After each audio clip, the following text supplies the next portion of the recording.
Way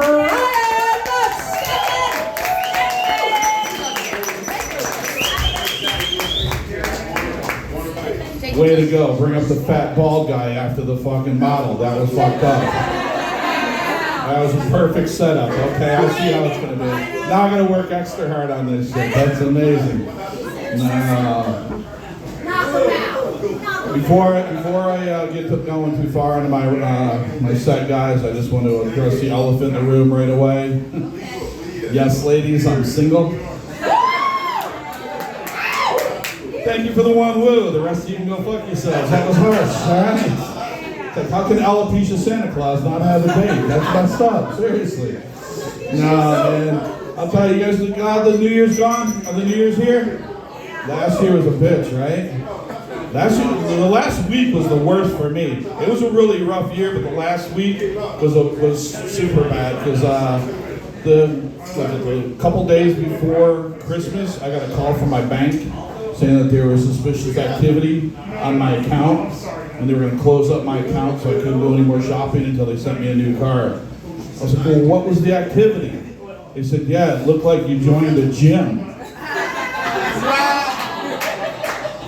I was like, fuck you, Bank of America. It was okay with a $200 bong I bought that day, but the gym membership was like, yeah, there's no way in hell that's him. That's messed up, seriously, man. Oh, and it's like the topper to the worst year ever. You know, I suffered 4 heart attacks and I had 2 heart surgeries last year. And to end it like that was fucking ridiculous.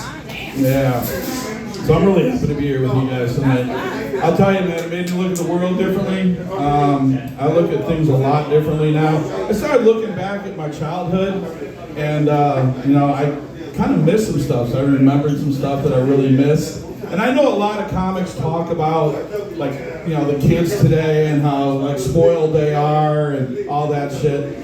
Not me. Fuck them. Let them live their lives, man. I don't care. I really don't care about kids at this point.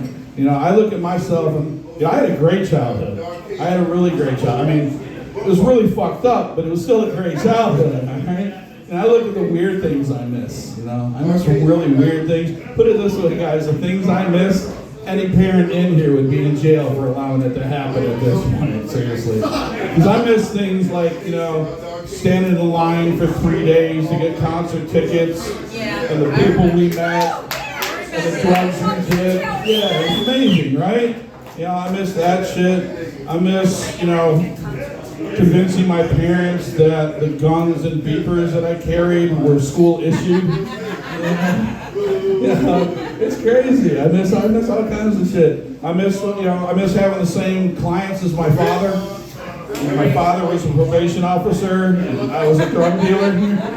It was amazing. It was great, especially when they had to report to see my father at the house and then had to pretend they didn't know me when I walked down the stairs. It was even better when they owed me money. It's great. It's never to do.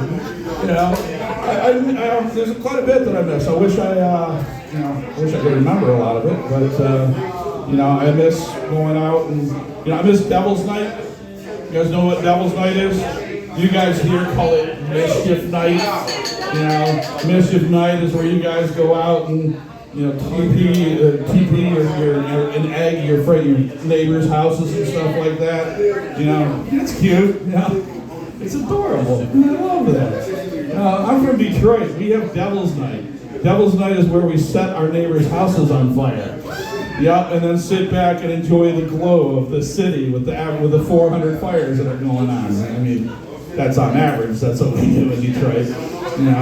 I miss being shot. That's why I live here in Atlantic City. I figured, I've been shot twice. I've been stabbed 7 times here. I've lived all over the country. I went from Detroit to New York to feel safe. So that's why I'm so uncomfortable with ex-cop here. I don't care if he's an ex-cop, there's a cop in his name. That's why I'm a little nervous right now, because I still got warrants that I know of. It's crazy, man. The craziest thing about having a health condition, though, is now all of your friends suddenly become medical experts. Like, WebMD is the worst fucking thing ever invented, seriously. It's like crack to, hypochondriacs, new mothers, and Trump supporters. It's fucking ridiculous. They go to the worst extremes with everything. Like, I put in headaches, it comes back brain tumor. I get the blues when I have KFCs, mashed potatoes and gravy.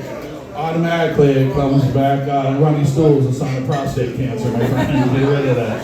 And it wouldn't be so bad if I was getting advice from people that had ate right, or worked out, or their body fat percentage was at least below their age, it would be okay, But I don't hang out with people like that. They make me feel bad about myself. So the people I hang out with, live on Monster and cigarettes. Did Molly last night.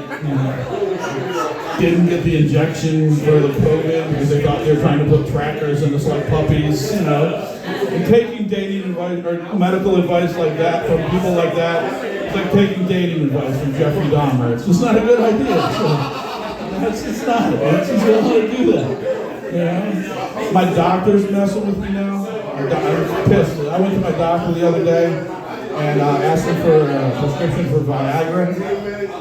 And he's like, I can't do that, it's bad for your health. I'm like, wait a minute, so now you're telling me on top of everything else I can't get sympathy sex out of this whole thing? That's fucked up. He told me I had to change my diet, said I couldn't have pizza, beer, and chicken wings anymore. So I've done the only thing I can possibly think of doing at this point. And I stopped going to my doctor. Fuck him. Seriously, No sex, no pizza, no beer. That's not a life worth living anyways, right? At this point, fuck him. I don't need it. I don't need the aggravation. I look at nurses and doctors differently. In the hospitals, it's fucked up how they staff the departments in the hospital. I don't blame the nurses. I think that I blame the administration in the hospital. I think they need to staff the departments based on what the nurses look like. Like, I think only the hot nurses should only be allowed to work in the geriatric ward and the pediatric ward.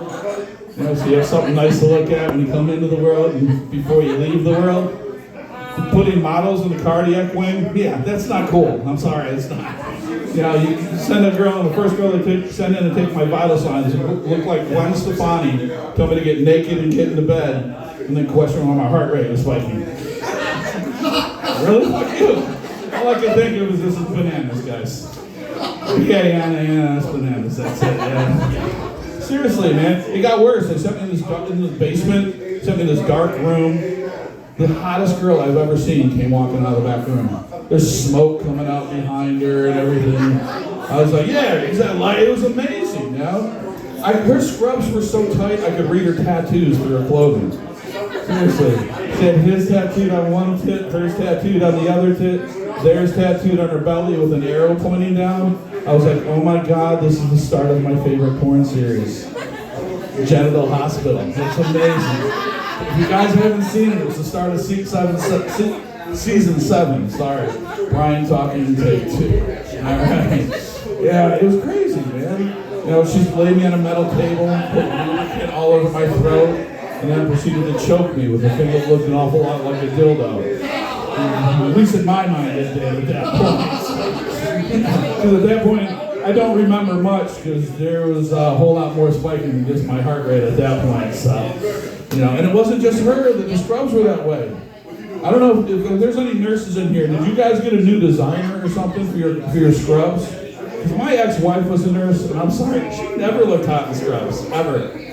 She just looked like she was getting ready to clean the house in something comfortable. Man, but I swear to God, that week I was in the hospital, I saw more camel toe than I've ever seen in my entire life. Holy shit, even the guys had camel toe. That was the messed up part. Seriously. The guy that cut me for my surgery had the biggest moose knuckle I've ever seen in my life. Holy shit. He's shaving me down, I'm looking over, there's a big old mangina staring me right in the face. At that point, hey, I'm sorry. It's been a while, so I gotta admit it, I'm not proud of this, but I did reach out and give it a little tickle. Because you know the rules, right? You know the rules. If it's prison or the hospital, it's not considered gay. So it's on a t-shirt on the boardwalk, I swear. But it's crazy, man. I don't know what they did for my heart condition while I was there, but they definitely cured my erectile dysfunction. I'll give them credit for that part. So,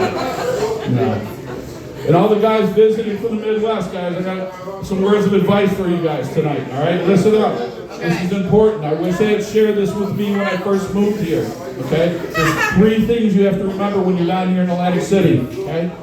Number 1, some of the girls down here do charge by the pound, okay? And when you get to be my size, that's fucking expensive, seriously, okay? Number 2, and what I thought should have been the slogan for Atlantic City, but they went with Do AC. I thought it should have been, always look for the Adam's apple first. Not that there's anything wrong with that, guys. Sometimes you feel like some nuts, sometimes you don't. I just believe in truth in advertising, okay? And last but not least, and my personal favorite, is if you meet them on the boardwalk and you give them $10 extra, they will take their teeth out.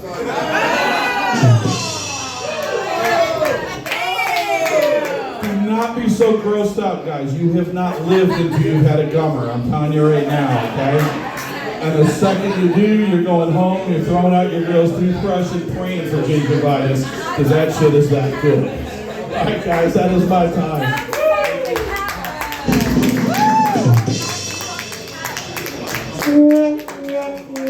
Ryan, step and make some noise. You can see him up over at AC Jokes anytime that you like. So Google that.